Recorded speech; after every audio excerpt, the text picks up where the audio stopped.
Deus, posso ouvir sua voz falando comigo, dizendo: não temas, filho meu. Sua presença me leva a sentir sua paz. Sigo orando, pois a eternidade é o meu lugar. Vou mergulhando em águas profundas, onde está a palavra. Vou mergulhar em águas profundas, tu estarás. Mergulharei até as grandezas encontrar. Me tornarei a palavra deste dia. El Roi, o Deus que tudo vê. El Roi, o Deus que tudo vê. Deus continue abençoando a todos os nossos irmãos em Cristo Jesus, cada um os que tem acompanhado este nosso programa, e é pela graça de nosso Senhor e Salvador Jesus Cristo. Estamos aqui para iniciar mais um programa, a Palavra Aberta. E nessa programação nós queremos abordar um assunto e iniciarmos, um assunto com a ajuda de Deus. Nós queremos estudar aqui na nossa programação sobre as 7 festas de Levítico, capítulo 23. Então, esta nossa programação será a primeira, creio, de algumas que nós teremos, porque é um assunto extenso. As 7 festas de Levítico 23, que está no capítulo 23 de Levítico, elas são festas que Deus deu a Israel, porém ela tem um grande significado, um grande propósito, porque nós somos ensinados pelo profeta que a palavra de Deus, a Bíblia Sagrada, ela é um livro de redenção. É disso que se trata as 7 festas de Levítico, se trata da redenção. Se trata da redenção de Israel, se trata da redenção da noiva gentia e da redenção da terra. Então, muito embora quando nós vamos tomar as Escrituras e ao lermos a história, vamos observar que está se tratando de 7 dias festivos que Deus deu a Israel. Mas cada uma daquelas festas, elas descrevem todo o propósito da redenção. Então, quando se entende as festas de Levítico, nós se entende sobre todo o propósito da redenção. Isto é, então, as 7 festas de Levítico, capítulo 23, ela está por toda a Bíblia, porque fala da redenção. E essa redenção, ela foi manifestada através de Jesus Cristo. Por isso que o profeta prega a mensagem: Cristo é o mistério de Deus revelado. Então, todo o plano da redenção se cumpriu, se manifestou através de Jesus Cristo.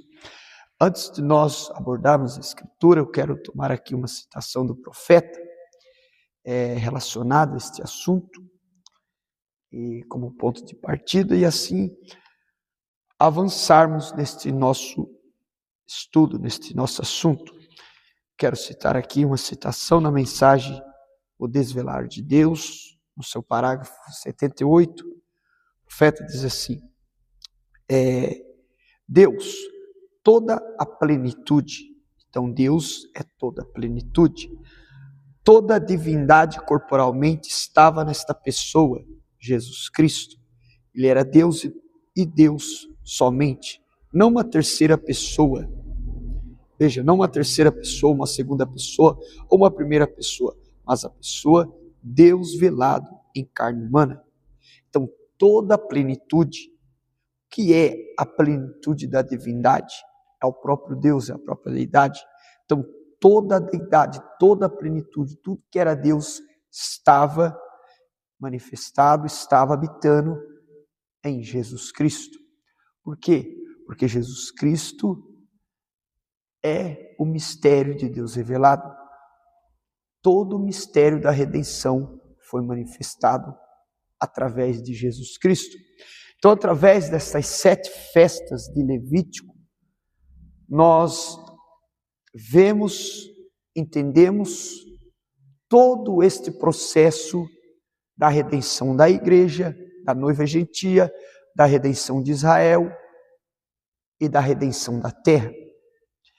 E cada uma dessas festas, Jesus Cristo a cumpriu, Jesus Cristo a manifestou.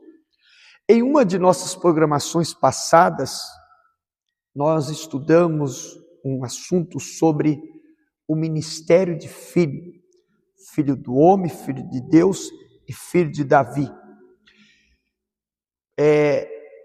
Para Jesus Cristo, para Deus cumprir estas 7 festas, ele manifestou essas 3 filiações. Então ele manifestou filho do homem, ele manifestou filho de Davi, filho de Deus, e ele manifestou filho de Davi para cumprir as 7 festas de Levítico. Nós vamos ler aqui nas Escrituras, Levítico capítulo 23, onde fala dessas 7 festas. Levítico capítulo 23,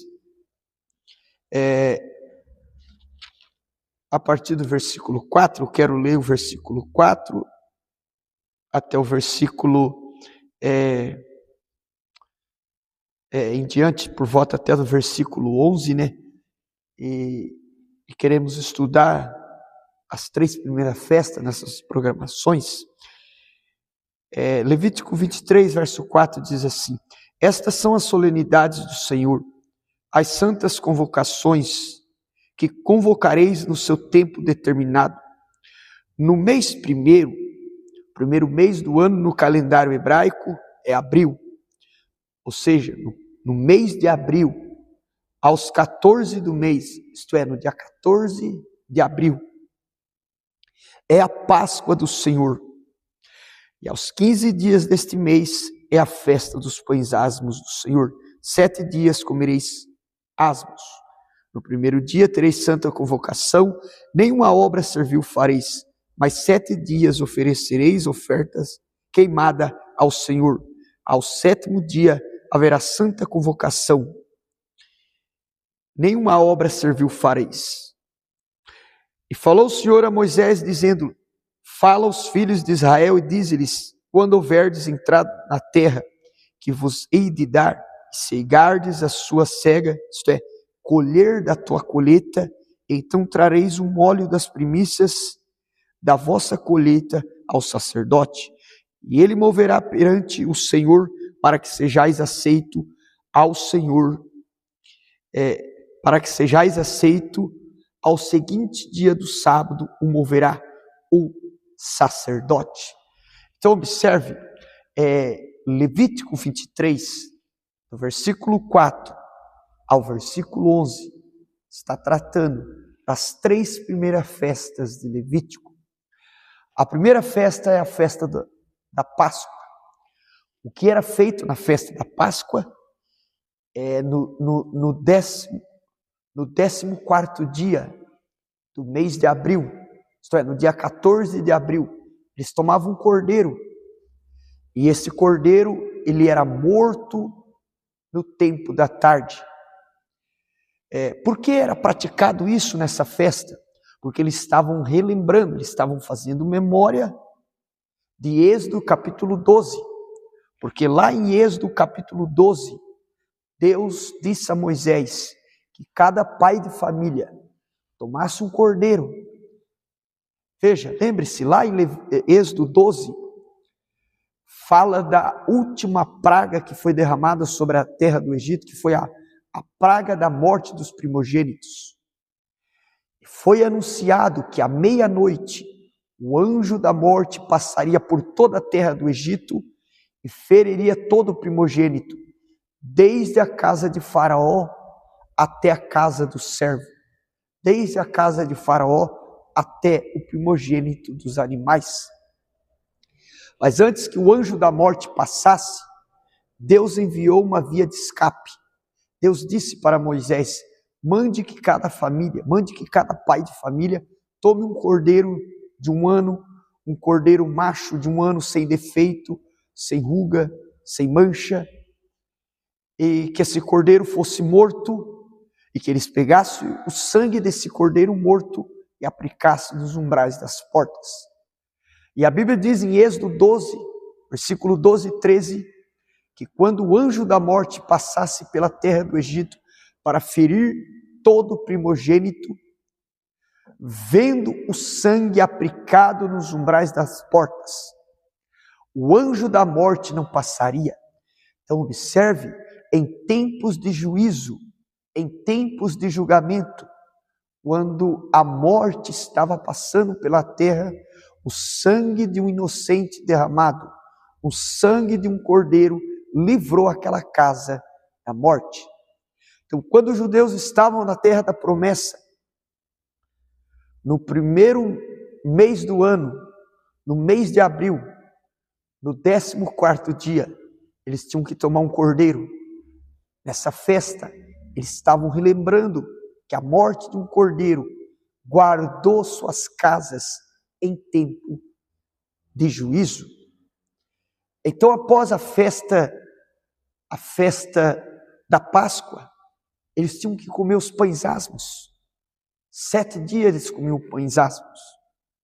Então, 3 dias depois, eles comemoravam a festa das primícias. E na festa das primícias, os primeiros frutos de uma lavoura, de uma plantação, vamos dar um exemplo, vamos supor que uma família plantasse milho. E os primeiros milho, as primeiras espigas que chegassem ao amadurecimento, 3 dias após a festa dos pães asmos, eles tinham que fazer um feixe, um molho dos primeiros grãos que chegou ao amadurecimento. Eles tiravam as primícias, o dízimo daquilo que amadureceu, e eles levavam ao sacerdote. E o sacerdote, no dia posterior ao sábado, que era no domingo, ele movia. Era a festa das primícias. Agora observe, eu estou citando a história, mas isso está apontando para a redenção. Porque a festa da Páscoa, a festa dos pães asmos e a festa das primícias, ela tem a ver com a primeira vinda de Jesus Cristo. A festa da Páscoa, a festa dos pães asmos e a festa das primícias, Jesus Cristo cumpriu ela no ofício de Filho do Homem. Como Filho do Homem, ele foi a nossa Páscoa. Como Filho do Homem, ele foi o nosso pão asmo. E como Filho do Homem, ele foi a nossa primícias. Observe que na festa da Páscoa, eles tomavam um cordeiro, como eu citei aqui, eles tomavam um cordeiro no 14º dia do mês de abril. E o cordeiro era morto perante a congregação. Não é isso que a Bíblia cita acerca de Jesus? Paulo diz em 1 Coríntios capítulo 5, ou 2 Coríntios, Cristo a nossa Páscoa. Observe que quando Jesus Cristo se aproximou do Rio Jordão, quando João Batista estava no Rio Jordão pregando e Jesus se aproximou, João Batista disse, o profeta, disse: eis o Cordeiro de Deus que tira o pecado do mundo. Veja, aquele cordeiro que foi morto na festa da Páscoa, nas leis levíticas, no 14º dia do mês de abril, estava apontando para Jesus Cristo. Jesus Cristo foi o nosso cordeiro pascual. Jesus Cristo foi preso. Ele foi interrogado durante 14 dias. Ele passou pela mão de Pilatos, pela mão de Herodes, pela mão de Anás e Caifás. 14 dias. Então, no 14º dia, no tempo da tarde, numa sexta-feira santa, Jesus Cristo foi crucificado. Ele foi o nosso Cordeiro Pascual. Veja que lá em Êxodo 12, quando o Cordeiro era morto, o sangue do Cordeiro era aplicado nos umbrais das portas. E o que estava acontecendo naquele tempo? O anjo da morte estava na terra. Era tempo de juízo, uma praga, um juízo caindo. O que o sangue fez? Guardou aquela casa do juízo. O que o sangue de Jesus Cristo fez? Guardou nós da condenação. Observe o que diz em São João 3. Porque Deus amou o mundo de tal maneira que deu seu Filho unigênito, para que todo aquele que nele crê não pereça, mas tenha vida eterna. Veja, o Cordeiro morrendo, o Cordeiro tomando lugar em tempos de juízo para nos livrar de uma condenação. Então a festa da Páscoa estava falando do Calvário, estava falando do Cordeiro sendo morto, estava falando do Cordeiro tomando nosso lugar para nos livrar de condenação. Qual era a próxima festa? A festa dos pães asmos. Eu quero ler aqui uma escritura no Evangelho de São Mateus, capítulo 26, São Mateus, capítulo 26, para que nós possamos fundamentar sobre a festa dos pães asmos. São Mateus 26, a partir do versículo 26, a Bíblia diz assim, observe isso aqui. E quando comiam, veja, Jesus estava ministrando a Santa Ceia aos discípulos, a última ceia, né? A última Páscoa, a Bíblia diz, a última ceia. Então, a partir do verso 17, a Bíblia começa a descrever, São Mateus 26, 17, começa a descrever sobre a última ceia que Jesus ministrou aos 12 apóstolos. Mas eu quero ler aqui a partir do verso 26, para nós fundamentar. E quando comiam, Jesus tomou o pão e, abençoando, o partiu e deu aos discípulos e disse: tomai, comei, isto é o meu corpo. Veja, tomai, comei, isto é o meu corpo. Agora eu quero ler uma outra escritura, 1 Coríntios capítulo 11, que é a escritura da Santa Ceia. A partir do verso 23, 24, Paulo diz assim: porque eu recebi do Senhor o que também vos ensinei, que o Senhor Jesus, na noite que foi traído, tomou o pão e, tendo dado graças, o partiu e disse. Veja, Paulo estava citando, parte da inspiração de Deus, a mesma coisa que Jesus citou na última ceia dada aos apóstolos. Porque eu recebi do Senhor o que também vos ensinei, que o Senhor Jesus, na noite que foi traído, tomou o pão da ceia, e tendo dado graças, o partiu e disse: tomai, comei, isto é o meu corpo que é partido por vós. Fazei isto em memória de mim. Então observe que o pão que foi ministrado na ceia representa o corpo de Jesus Cristo, que seria partido pelos nossos pecados. Então veja, do que está falando Levítico 23? Do que está falando aquelas 3 primeiras festas? Por isso eu disse aqui que as 7 festas de Levítico 23 trata-se da redenção da noiva, trata-se da redenção de Israel, trata-se da redenção da terra. A festa da Páscoa era o Cordeiro sendo imolado, era Jesus Cristo tomando nosso lugar, morrendo por nós, para nos dar a vida eterna, para nos livrar da condenação, para nos livrar do julgamento. E ele disse que o pão partido, pão asmo. Por que pão asmo? Porque o fermento representa o pecado.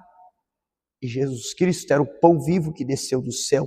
Ele nasceu sem pecado, pela via virginal, pelo poder da palavra falada.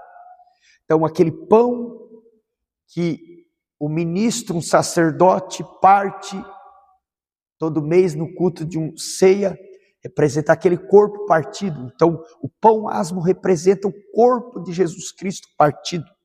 Veja, tomai e comei, isto é meu corpo que é partido por vós. Fazei isto em memória de mim. O que representa o pão asmo? O corpo partido. O que representa a festa dos pães asmos? O sepultamento de Jesus Cristo. Observe, eu quero citar aqui uma outra citação do profeta, agora na mensagem, vivendo, morrendo, sepultado, ressuscitado e vindo. O profeta vai dizer assim, no parágrafo 22 e 24, ao 24, observe bem isso aqui. É por isso que muitos, eu vou ler a partir do 21, agora, o pecado foi condenado, o pecado não tem mais domínio. Quando ele gritou na cruz, está consumado, o pecado morreu. Agora, ele está morto, acabou-se, o pecado está incapacitado, está sem vida. Por isso, irmãos, que nós temos que ter um grande cuidado, nós temos que estar convictos da nossa revelação. Por isso que nós temos que ter cuidado de nós, às vezes, orarmos, cantarmos algum hino e falar que nós é pecador. Porque pecado significa incredulidade. Incredulidade, o que é uma pessoa incrédula? É uma pessoa que duvida da palavra, não crê na palavra. Nós não somos incrédulos, nós não duvidamos da palavra. Nós cometemos falhas, não pecado. Jesus morreu pelos nossos pecados. Então não somos pecadores. Deixa eu citar uma frase aqui para que fique bem claro, não é uma crítica, mas é uma frase para que fique bem claro. Há um hino que se canta, que fala, mais uma vez eu sinto os meus pecados. Veja, eu não sou pecador, eu não sinto o meu pecado, porque o meu pecado foi perdoado. Eu cometo falhas, não pecado. Então eu não sinto mais uma vez os meus pecados, porque não sou pecador, não somos pecadores, cometemos falhas. Veja, então a revelação, a mensagem. Agora, ele está morto, acabou-se, o pecado está incapacitado, está sem vida. Se está sem vida, não existe mais. Pense nisso, povo, aquele pecado, inimigo dos seres humanos, está morto e sem vida, não tem mais eficácia, não tem mais capacidade. Quando o sol se escondeu, as estrelas não brilharam, a terra tornou-se negra, tudo estava sendo redimido, agora o pecado está morto, está enterrado, sem vida. O pecado não tem mais vida, então ele deve ser enterrado. O que foi enterrado? Agora escute isso aqui. O que foi enterrado? O corpo de Deus foi enterrado, pois foi a oferta pelo pecado. Era o cordeiro queimado, foi queimado pelo fogo da iniquidade. Esse cordeiro imaculado que não conhecia pecado, esse Deus que não conhecia nenhum mal, sua vida foi dada e ali estava pendurada a oferta pelo pecado, enterrado. Ele levou meus pecados, o pecado deve ser enterrado, o corpo, a oferta pelo pecado deve ser enterrada. É por isso que muitos, após um tempo, caminharão um a um até o tanque batismal para serem batizados em nome de Jesus Cristo, porque algo aconteceu, aquele espírito que saiu daquele corpo, quando ele gritou, está consumado, condenou o pecado em nossos corpos. Nós devemos enterrá-lo para nunca mais ser lembrado. Eu estou tão feliz por isso. Quando qualquer coisa está enterrada, está escondida, está fora de vista e sepultado, ele levou meus pecados. Deus não pode ver mais nossos pecados, porque eles estão enterrados. Onde eles estão enterrados? No mar do esquecimento.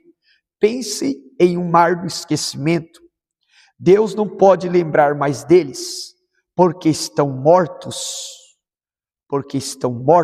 e enterrados. Eles não podem nem mesmo mais ser lembrados, eles estão fora da memória de Deus. Então observe que o profeta disse, quem que estava sendo enterrado após a crucificação? Jesus Cristo, Filho de Deus. Quando Jesus Cristo estava sendo enterrado, era Deus enterrando os nossos pecados. Então observe, a festa da Páscoa, dentro de Levítico 23, aquele cordeiro sendo morto no 14º dia do mês de abril, estava apontando para o Calvário. Jesus Cristo morrendo 14 dias depois que ele foi preso. Ele era o cordeiro sendo morto, ele era a nossa Páscoa, ele tomou o nosso lugar. Deus estava expressando o teu amor no Calvário, porque Deus amou o mundo de tal maneira que deu seu Filho unigênito. Dar o Filho unigênito era o Verbo se fazendo carne, o Verbo feito carne, sangrando no Calvário, morrendo por nós. Então depois que ele foi morto pelos nossos pecados, então o seu corpo foi sepultado. A festa dos pães asmos, o sepultamento de Jesus Cristo. Jesus Cristo sendo sepultado para sepultar os nossos pecados. É disso que fala da festa dos pães asmos, dos nossos pecados sendo sepultados. Então ele segue assim, ele estava também neste sepultamento, ele representou no Antigo Testamento. Veja, aí ele vai nos chamar a atenção para uma escritura do Velho Testamento. Eles tinham a oferta pelo pecado na purificação do santuário.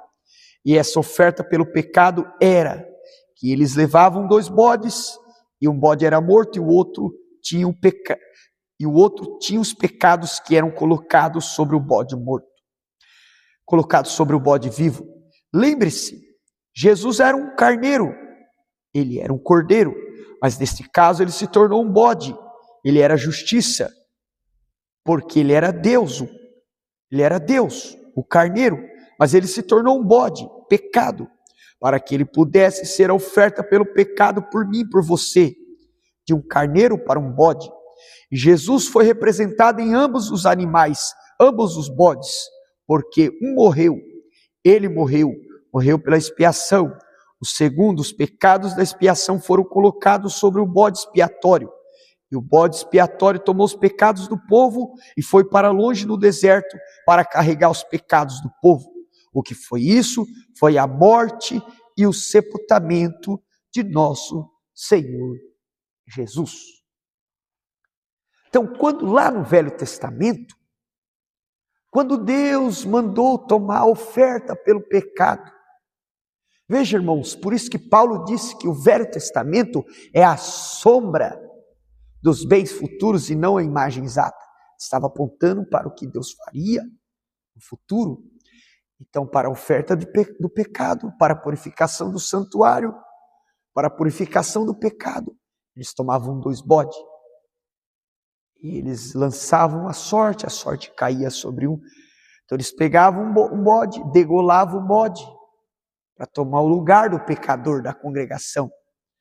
E o sangue do bode degolado eles derramavam sobre o outro bode.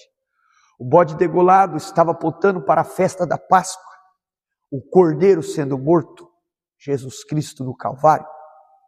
O bode ensanguentado, que era o bode expiatório, estava apontando para a festa da expiação, porque depois que Jesus foi sepultado, ele voltou, o seu espírito, a sua alma, voltou à sua teofania, ele se tornou Melquisedeque novamente, e ele desceu lá ao inferno.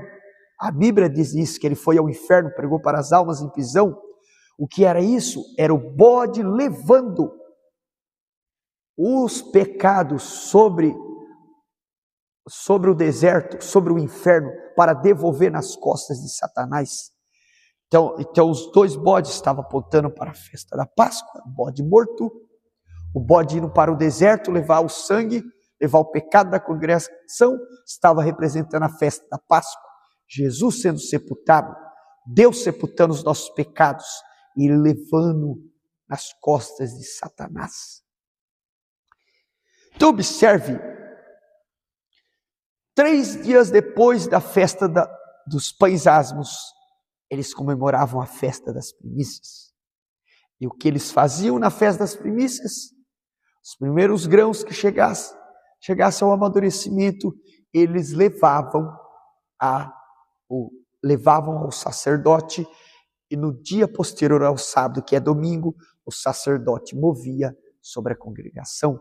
Era a festa das primícias, estava apontando para a ressurreição de Jesus Cristo. Então as 3 primeiras festas, Páscoa, pães asmos e primícia, fala da morte, sepultamento e ressurreição de Jesus Cristo. No ministério de Filho do Homem, ele foi a nossa Páscoa. No ministério de Filho do Homem, ele foi o nosso pão asmo, sepultando os nossos pecados. Como Cordeiro Pascual, ele morreu para nos perdoar, ele morreu para nos salvar. No ministério de Filho do Homem, como pão asmo, ele sepultou os nossos pecados. No ministério de Filho do Homem, como a nossa primícia, ele ressuscitou para a nossa justificação. Então nós fomos perdoados, nossos pecados foram sepultados e nós somos justificados. Fomos justificados quando ele ressuscitou. Que Deus te abençoe nesta nossa programação e que Deus te inspire a nos acompanhar na nossa próxima programação. Até a próxima programação. Deus os abençoe em nome do Senhor Jesus Cristo. Ele me vê quando estou ao pé de zimbro, procurando esquecer ou aliviar a minha dor. Pode ser mesmo agora, mesmo hoje. Então eu oro a Ti, ó Senhor dos céus, pois Tua palavra é o que me satisfaz. Sigo orando, eu vou orando, me posicionando sobre as trincheiras de Satanás. Eu vou marchando eu vou. O que Deus preparou pra mim não vou esquecer. Ele proverá uma saída. Eis o mistério, era Deus em Cristo, hoje em tua vida. Ele já proveu uma saída. Eis o mistério, era Deus em Cristo, hoje em nossas vidas. Ele proverá, diga! Ele proverá uma saída. Eis o mistério, era Deus em Cristo, hoje em tua vida. Ele já proveu uma saída. Eis o mistério, era Deus em Cristo, hoje em nossas vidas.